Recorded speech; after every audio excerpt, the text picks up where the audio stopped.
Hello विद्यार्थियों, कैसे हो आप सभी। आशा करता हूँ आप बहुत अच्छे होंगे। मैं रविरंजन सर आपका अपने यूट्यूब चैनल इंग्लिश मस्ती वाई रवि में स्वागत करता हूँ। विद्यार्थियों, हम now the leaves are falling fast के पिछले कक्षा में हम देखे थे इसके शॉर्ट क्वेश्चन आंसर को। क्या देखे थे? Short question answer. आज हमें now the leaves are falling fast का समरी देखना है। देखिए विद्यार्थियों, आपका जो क्लास है वो रेगुलर चल ही रहा है। हमने पोइट्री के 1 से 10 लेसन तक को पढ़ा दिया, उसके सारे ऑब्जेक्टिव्स करवा दिए हैं और 3 लेसन तक आपका शॉर्ट क्वेश्चन आंसर हो गया है और 2 लेसन तक समरी भी हो गया है। आज हम तीसरा लेसन का समरी देखेंगे और इसी तरीके से हम अपने 10 लेसन को कंप्लीट कर लेंगे with summary, short question answer, objective question answer सारा। ठीक है, तो जिन भी विद्यार्थियों ने अभी तक 1 से 10 तक के पोइट्री सेक्शन के PDF को नहीं लिया है तो वो अपना फ़ी पेड करके ले लें। डिस्क्रिप्शन में आपको नंबर दिया है, वहाँ जाके आप मैसेज कीजिएगा तो आपको PDF मिल जाएगा। आप अपना फ़ी पेड कीजिएगा तब। ठीक है, तो आज के क्लास में हम देखेंगे now the leaves are falling fast के समरी को, और जिसमें आपके एग्ज़ाम में देखिए इस बार समरी तो हर एक बार आता है, लेकिन हो सकता है मैच द फॉलोइंग यदि 2 दे दे तो आपको समरी बनाना नहीं पड़े, लेकिन अपने तरफ से हमको रेडी रखना होगा समरी जो भी है, ताकि हमारा एग्ज़ाम में हमें कहीं से कोई दिक्कत नहीं हो। ठीक है, जितने भी विद्यार्थी भी क्लास से जुड़े हैं सभी जो है इस क्लास के लिंक को शेयर कर दीजिए, ताकि आपके जितने भी दोस्त हैं इस क्लास को ज्वाइन कर सकें और क्लास का लाभ उठा सकें। ठीक है विद्यार्थियों, तो चलिए हम लोग नेक्स्ट स्लाइड की ओर चलते हैं, जहाँ हम देखेंगे now the leaves are falling fast के समरी को। ठीक है, तो चलिए चलते हैं। चलिए तो विद्यार्थियों हम देखते हैं समरी। समरी क्या है? Now the leaves are falling fast का जो है वो समरी है। सबसे पहले हम जितना भी लाइन पढ़ेंगे उसके लाइन बाय लाइन में जो भी मीनिंग्स आएगा उसको देखते चलेंगे और हर एक लाइन को समझते चलेंगे। यदि आपने मेरे से इसकी कविताओं को पढ़ा होगा, now the leaves are falling fast की कविता को, तो वहाँ आपको बहुत सारी चीज़ समझ में आ गया होगा। तो वो और ही कुछ नहीं होता है, समरी क्या होता है? जो कविता लिखा हुआ होता है उसका सारांश होता है। ठीक है, तो देखिए क्या बोल रहा। The poem now the leaves are falling fast has been composed by W.H. Auden. Composed मतलब होता है बनाना। ठीक है, यह जो poem now the leaves are falling fast है वो W.H. ओडेन के द्वारा लिखा गया है या निर्माण किया गया या बनाया गया है। ठीक है, he won the Pulitzer Prize in 1948 for his collection the as of anxiety. ये जो हैं ये पुलित्जर प्राइज जीते हैं। पुलित्जर प्राइज जो होता है वो साहित्य का प्राइज होता है। किस क्षेत्र का होता है? साहित्य का। ठीक है, तो बॉन मतलब जीतना। 1948 में इनको पुलित्जर प्राइज मिला। किस लिए? तो इनका एक कलेक्शन था। कलेक्शन मतलब संकलन। कलेक्शन मतलब संकलन। और संकलन क्या का? तो कविता का। संकलन क्या का? तो कविता का। तो इनका एक संकलन था। कौन संकलन था? The as of anxiety. उसका क्या नाम था? The as of anxiety. ये ऑब्जेक्टिव क्वेश्चन में भी पूछ सकता है। द एज ऑफ एंग्जाइटी किसके द्वारा लिखा गया है? Who compose the as of anxiety. देखिए आगे क्या बोल रहा है। बोल रहा है ही was a versatile and intellectual vigorous poet, verse dramatist, critic, translator and editor. Poetry to him was a serious game. देखिए आगे क्या बता रहा है इनके बारे में। फर्स्ट लाइन हम कवि के बारे में जानेंगे। किसके बारे में? कवि के बारे में। He was a versatile and intellectual vigorous poet. Versatile मतलब होता है बहुमुखी। नहीं बोलते हैं किसी व्यक्ति के बारे में कि व्यक्ति जो है वो बहुमुखी प्रतिभा का धनी है। ठीक है ना, तो वर्सटाइल मतलब क्या होता है? बहुमुखी। तो वो जो थे W.H. ओडेन वो एक बहुमुखी बौद्धिक, इंटेलेक्चुअल मतलब क्या था? बौद्धिक। बौद्धिक मतलब बुद्धि से भरा।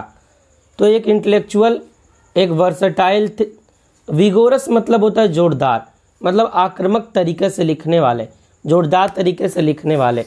वर्स ड्रामाटिस्ट, वर्स मतलब होता है पद और ड्रामाटिस्ट मतलब नाटककार, तो पद नाटककार। क्रिटिक, क्रिटिक मतलब आलोचक। ट्रांसलेटर मतलब अनुवादक। एडिटर मतलब संपादक। तो वो जो W.H. ओडेन थे वो एक बहुमुखी प्रतिभा के धनी, एक बौद्धिक, एक जोरदार तरीके से लिखने वाले कवि, एक पद नाटककार, एक आलोचक, एक अनुवादक और एक संपादक थे। मतलब इतना गुण था किसमें, W.H. ओडेन में, और इतनी तरीके के वो चीज़ों को लिखते थे। ठीक है ना। Poetry to him was a serious game, और पोइट्री उनके लिए क्या था, एक गंभीर खेल था। गंभीर मतलब उसमें लग जाना एक तरीके से। जिस तरीके से अभी देखते हैं जो विद्यार्थी हैं, आप लोग के एज के भी, और जो बच्चे हैं वो भी अभी फ्री फायर में कुल लगे रहते हैं, तो फ्री फायर उनके लिए क्या होगा, एक सीरियस गेम है। उसी तरीके से पोइट्री जो था वो W.H. ओडेन के लिए क्या था, एक सीरियस गेम था।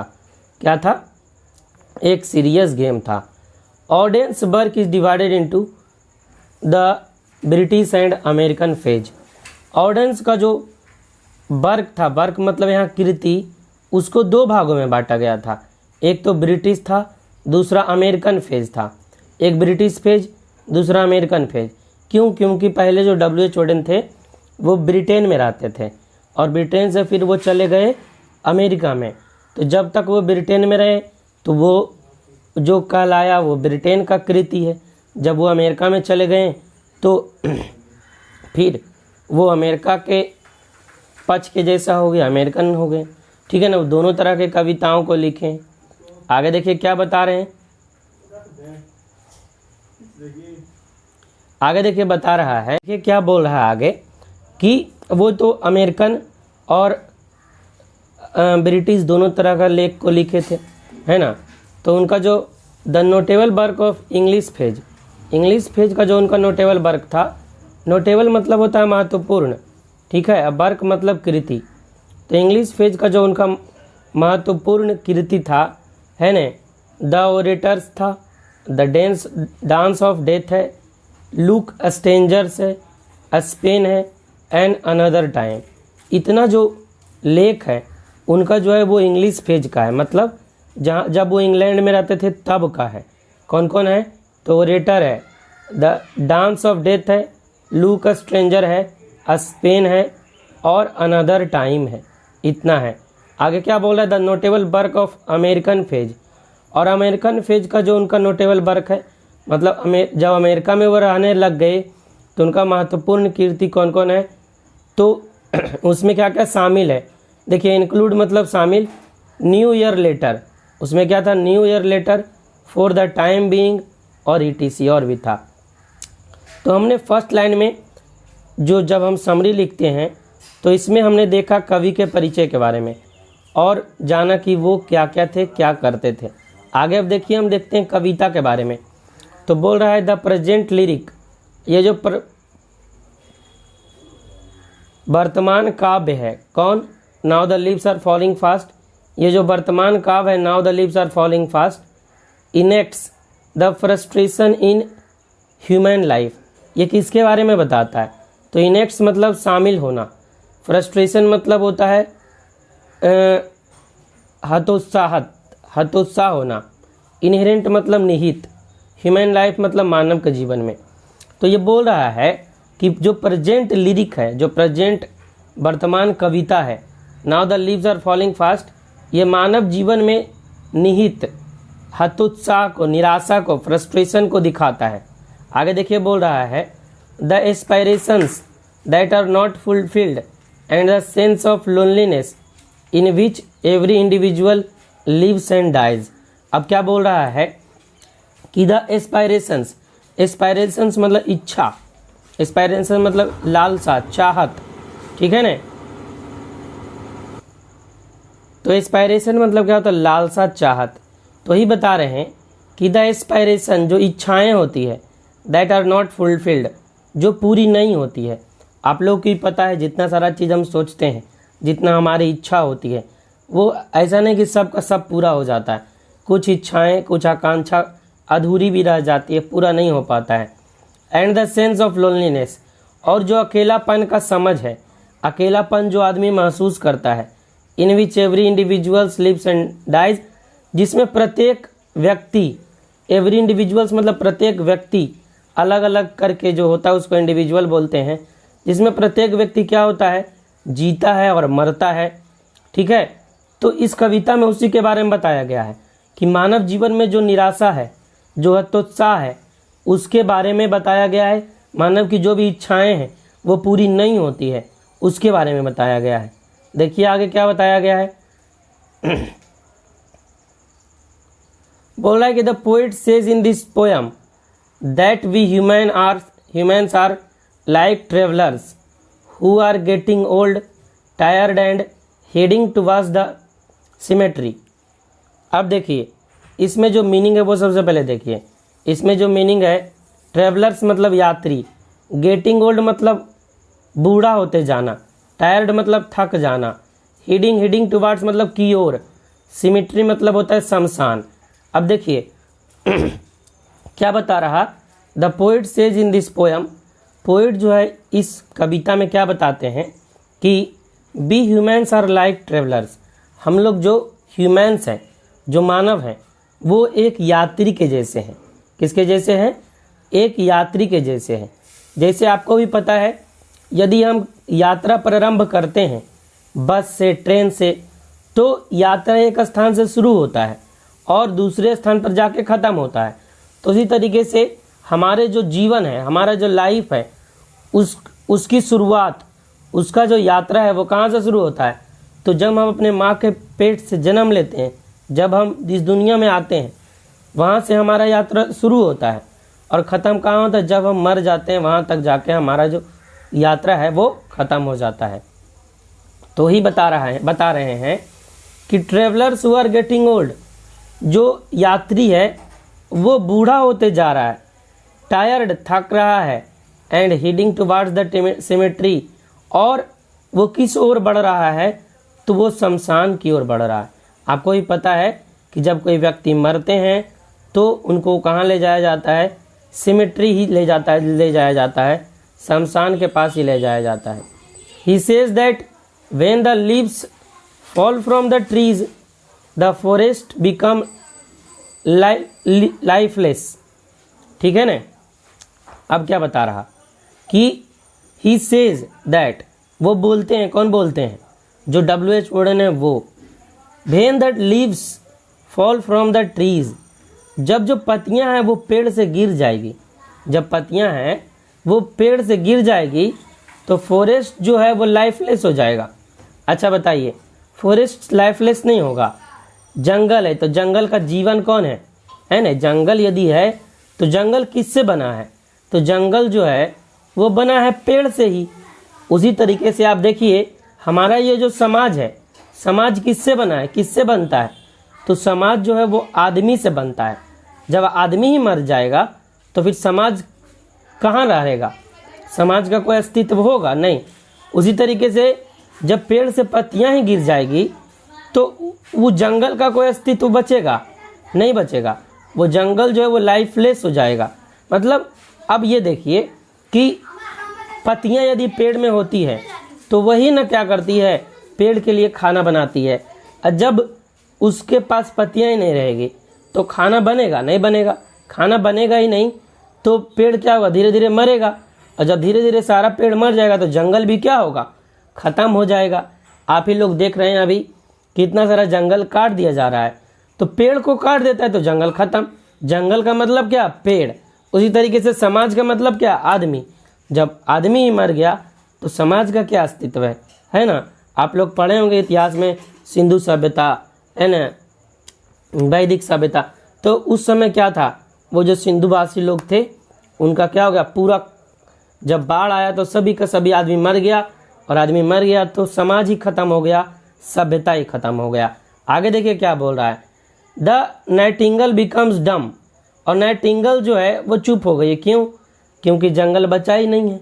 तो जंगल जब बचा ही नहीं तो नाइटिंगल रहेगी क्यों, है ना? तो इन द सेम वे, अब देखिए इसी तरीके से जो आदमी है ना, जिस तरीके से ऊपर बताया गया पेड़ के बारे में, उसी तरीके से जो आदमी है, इन द सेम वे मतलब उसी तरीके से, a man is burdened with unfulfilled desire. Burdened मतलब होता है बोझा, बर्डन्ड मतलब क्या होता है? बोझा। अनफुलफिल्ड मतलब होता है अधूरी, और डिजायर मतलब इच्छा। बोला a man is burdened with unfulfilled desired. एक जो आदमी है, जिस तरीके से पेड़ जो है उसकी पत्तियां गिर गई और पेड़ ख़त्म हो गया, उसी तरीके से जो आदमी है वो एक अनफुलफिल्ड डिजायर के बोझ के तले दब रहा है।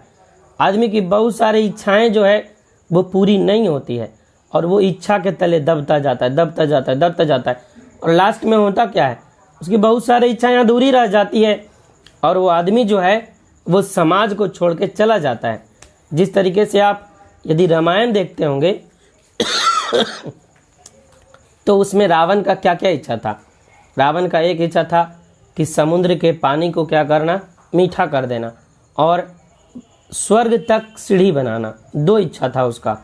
अब ये बताइए, वो तो मर गया तो उसकी जो इच्छाएं हैं वो दबी की दबी रह गई उसके दिल में। वो बोझ उसके मन में रह गया कि वो जो काम है वो कर नहीं पाया। ठीक है ना। ड्रीम जो डिजायर है, अनफुलफिल्ड डिजायर है, अनफुलफिल्ड ड्रीम है, that they see become physically weak and inactive and finally succumb to that. और इसके बाद वो जो सपना देखा था, जो भी व्यक्ति है वो है ना, वो उसकी इच्छाएं जो है वो बोझ तले दब गई और इच्छाएं अधूरी रह गई। एंड बिकम फिजिकली वीक, और वो जो आदमी है वो फिजिकली वीक हो गया। कब? जब उसकी एज अपने स्तर तक पहुंच गई तब। जब वो अपने एज पर पहुंच गया तो कोई भी व्यक्ति फिजिकली वीक हो गया, एंड इनएक्टिव, और सक्रिय नहीं रहा, निष्क्रिय हो गया। इनएक्टिव मतलब निष्क्रिय, फिजिकली वीक मतलब शारीरिक रूप से कमज़ोर। तो वो जो व्यक्ति है वो शारीरिक रूप से कमज़ोर हो गया और इनएक्टिव हो गया, निष्क्रिय हो गया, एंड फाइनली अस्कम्स टू डेथ, और अंततः कहाँ पहुँच गया? अंततः वह मौत के मुंह में चला गया। आपको भी पता है कि बहुत सारे जो आदमी हैं उनकी इच्छाएं पूरी नहीं होती है। धीरे धीरे आदमी के पास से समय तो निकलता जाता है, टाइम तो बीतता जाता है, और जैसे जैसे टाइम हमारा बीतता जाता है, हमारा ये जो बड़ी है ये भी धीरे धीरे बूढ़ा होता जाता है। और एक समय ऐसा आता है जब आदमी फिजिकली वीक हो जाता है और इनएक्टिव हो जाता है। जब फिजिकली वीक मतलब शारीरिक रूप से कमज़ोर हो जाता है और निष्क्रिय हो जाता है, और अंततः उसकी इच्छाएं दिल में दबी रह जाती है और वो मौत के मुंह में चला जाता है। उसको जो मौत अपने आगोश में समा लेता है और उसकी मृत्यु हो जाती है, और उसकी इच्छाएं जो है वो धरी की धरी ही रह जाती है। आगे देखिए, आगे क्या बोल रहा है। But the poet shows an optimistic views that travellers come to the end of their life, white waterfalls is blessed him. लेकिन ये जो कवि है वो आपको कुछ ऑप्टिमिस्टिक दृश्य भी दिखाता है। ऑप्टिमिस्टिक मतलब होता है आशावादी, इसका उल्टा पेसिमिस्टिक होता है। तो ऑप्टिमिस्टिक मतलब आशावादी। कवि जो है वो आपको कुछ आशावादी दृश्य भी दिखाता है ना। जैसा कि आप ऑब्जेक्टिव क्वेश्चन यदि बनाए होंगे तो ये जो पोयम है ये पेसिमिस्टिक कम ऑप्टिमिस्टिक है, मतलब कि निराशावादी भी है, आशावादी भी है। इसमें निराशा कहाँ बताया गया है? तो आदमी जो इच्छाएं पूरी नहीं होती है वो उसकी निराशा है, और जब उसको वाइट वाटरफॉल के द्वारा आशीर्वाद दिया जाता है तो वो उसका क्या है? आशा है। देखिए क्या बोल रहा, but the poet shows the optimistic view. लेकिन पोइट जो है एक ऑप्टिमिस्टिक व्यू दिखाते हैं, एक आशावादी दृश्य दिखाते हैं। That travellers come to the end, जब ट्रेवलर्स अपने अंत समय तक आता है। कहाँ? अंत समय तक। अंत समय मतलब क्या? अपने बुढ़ापा तक आता है। Of their and of their life, मतलब अपने लाइफ के एंड तक आता है। White waterfall is blessed him, तो जो वाइट वाटरफॉल है, जो उजला पानी का झरना है, वो उसको आशीर्वाद देता है। और आशीर्वाद किसका देता है? तो आशीर्वाद मृत्यु का देता है। और वो जो व्यक्ति है वो काल के गले में चला जाता है, मृत्यु उसके आगोश में समा लेती है। तो उसको जो भी फिजिकल या इंटरनल, ठीक है, जो भी इच्छा होती है वो ख़त्म सारा हो जाता है और आदमी इस मोह माया भरे जाल को छोड़कर चला जाता है। तो वही बोल रहे हैं क्या, लेकिन लास्ट में एक पेसिमिस्टिक और ऑप्टिमिस्टिक व्यू दिखाते हैं और उसका जो लाइफ है उसको वाइट वाटरफॉल के द्वारा आशीर्वाद दिया जाता है। और इतना तक तो देखिए, हम सबसे पहले क्या देखें, तो सबसे पहले हमने देखा कवि के परिचय के बारे में, फिर देखा कविता में क्या बताया गया है, और लास्ट इसका अंत अब करते हैं at last we see that. और अंत में हम यह कहते हैं कि this poem is a mixture of pessimism and optimism. और यह जो पोएम है वो निराशावादी और आशावादी का क्या है, एक मिश्रण है, जहां आपको निराशा भी मिलता है, आशा भी मिलता है। निराशा तो ये है कि आदमी जो है वो पेड़ की पत्तियों की तरह मरता जा रहा है, और आशा यही है कि लास्ट में उसको वाइट वाटरफॉल जो है वो मिल जाता है। तो यही आपका समरी था, यही आपका सारांश था कविता का, जो आज ख़त्म हुआ। पिछले कक्षाओं में यदि हम बताते तो ये ज़्यादा हो जाता, क्योंकि ऐसे ही पिछला जो वीडियो है वो 44 मिनट का हो गया था। ठीक है, तो चलिए हम लोग इस चैप्टर को ख़त्म करते हैं। और आपका now the leaves are falling fast, इसका जो चैप्टर है वो भी पढ़ा दिया, ऑब्जेक्टिव क्वेश्चन हो गया, शॉर्ट क्वेश्चन हो गया।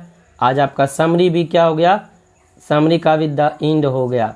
ठीक है विद्यार्थियों, आई होप आपको यह क्लास अच्छा लगा होगा। क्लास अच्छा लगा तो लाइक ज़रूर कीजिएगा, और जब बाहर निकलते हैं आप क्लास से तो कमेंट ज़रूर कर दीजिएगा, ताकि और भी जो लोग हैं वो आपके कमेंट को देख करके हमारे वीडियो पर आएँ और हमें क्या हो, लाभ हो, ताकि हमारा वीडियो ज़्यादा से ज़्यादा लोगों तक पहुँचे। और जो भी विद्यार्थी हैं जो पढ़ नहीं सकते हैं पैसे लगा करके, वो यहाँ फ्री में आराम से पढ़ सकते हैं। ठीक है, जिन भी विद्यार्थियों ने 1 से 10 तक के अपने PDF को नहीं लिया है जो इसी से रिलेटेड है, वो ले लें। आपको हम सिर्फ PDF ही नहीं देंगे, PDF के साथ जितना भी है उसका वीडियो क्लास भी देंगे। ठीक है, लेकिन वो आपकी मर्जी है कि आपको लेना है कि नहीं लेना है ना। हमारे तरफ से कोई ज़बरदस्ती नहीं है। यदि लेना है तो नीचे दिया गया जो नंबर है वहाँ पर जा कर के आप क्या करें, मैसेज कर लें, और मैसेज करके आप वहाँ से PDF ले सकते हैं। ठीक है विद्यार्थियों, मिलते हैं फिर आपसे नेक्स्ट क्लास में। तब तक के लिए जय हिंद, वंदे मातरम। आप लोग खुश रहें, तंदुरुस्त रहें, मस्त रहें, और अपना पढ़ाई अच्छे से करें, क्योंकि अब ज़्यादा नहीं 4 महीना बचा है, और 4 महीने में अपनी तैयारी अच्छे से कर लें। ठीक है, मिलते हैं नेक्स्ट क्लास में।